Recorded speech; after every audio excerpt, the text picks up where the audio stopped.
गुरुर्ब्रह्मा गुरुर्विष्णु गुरुर्देवो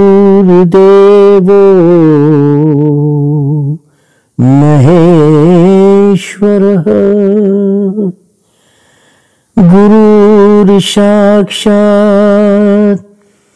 परब्रह्मम् तस्मै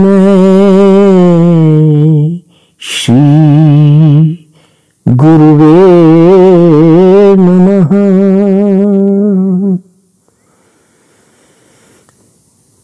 गुरुदेव कहते हैं, गुरुदेव कहते हैं,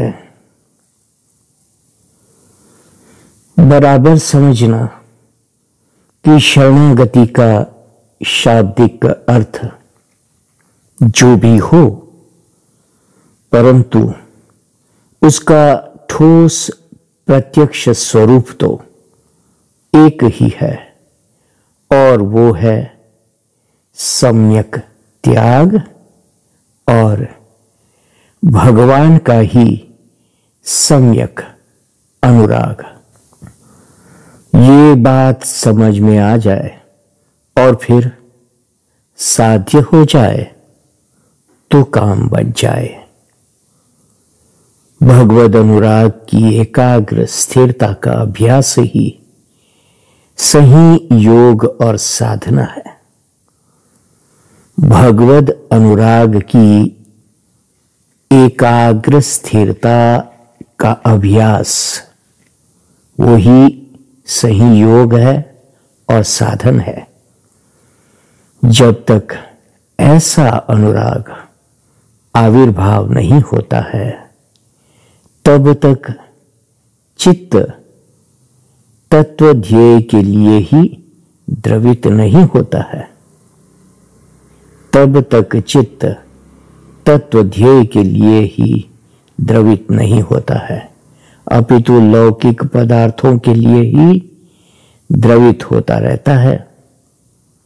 इसलिए ध्येय की ओर गति प्रगति कुछ होती नहीं है। देखो, चित्त तत्व द्रव्य है, द्रवणशील चैतन्य है। इसलिए रूप रस गंध आदि जो भी सामने आते हैं, उनके संपर्क से द्रवित होता रहता है चित्त, और उनकी छाप इस प्रकार चित्त के द्रवणशील चैतन्य पर संग्रहित हो जाती है, और उनकी छाप इस प्रकार चित्त के द्रवणशील चैतन्य पर संग्रहित होती जाती है। साधना समझ पूर्वक करनी चाहिए और बिना सतत जागृति के ऐसी साधना हो नहीं पाती है, ये पक्का समझना। दंभ का उदय अहम है, दंभ का उदय अहम है। इसलिए इनके रहते हुए साधना जैसा कुछ होता नहीं। त्याग किसका करना है, किस प्रकार करना है, सही त्याग की कसौटी क्या है, इसको खूब सोचना समझना चाहिए। समझ पूर्वक त्याग से ही, समझ पूर्वक त्याग से ही ऐसी क्षमता साध्य हो जाती है। त्याग ही अनुराग है और त्याग ही अमूल निधि की प्राप्ति है। फिर भी वह त्याग है।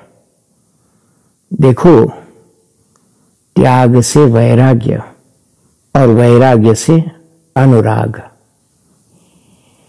त्याग के रसस्वाद से वैराग्य सम्यक और वैराग्य के रसस्वाद से अनुराग सम्यक हो जाता है। तभी तो परम विरक्त परमहंस ऐसे श्री शुकदेव जी महाराज ने भगवद गुण अनुवाद ऐसा रस सभर किया था कि उसी रस से प्लावित होकर महाराजा परीक्षित जी 7 दिन के भीतर मुक्त हो गए थे।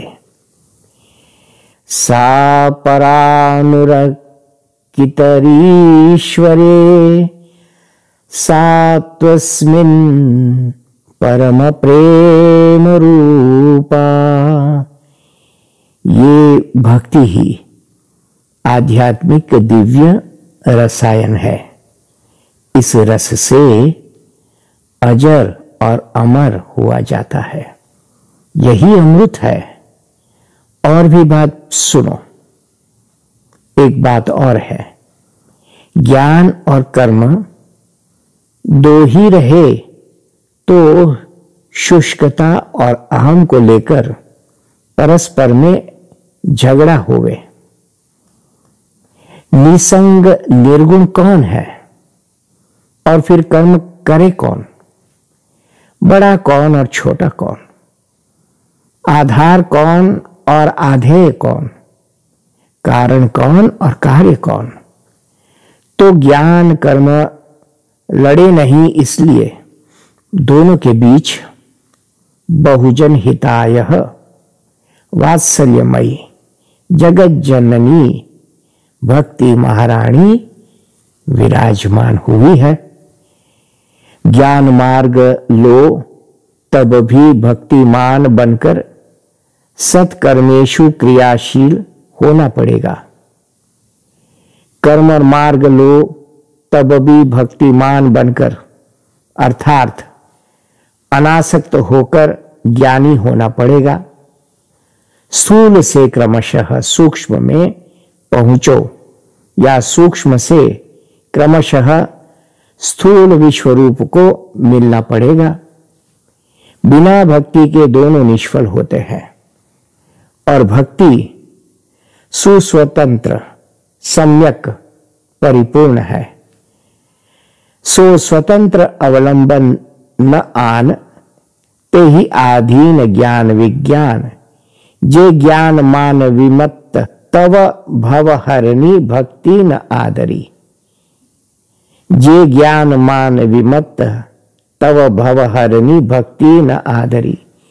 ते पाई सुर दुर्लभ पदादपि परत हम देखत हरि। यदि तत्वानुसंधान करना ही है तो सजल वेगपूर्ण नदी की तरह मन को एकमात्र लक्ष्य में अनुराग पूर्ण करते हुए उसी एकमात्र गति में स्थायी कर दो।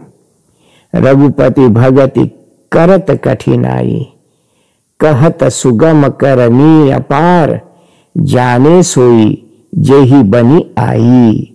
विनय पत्रिका 167।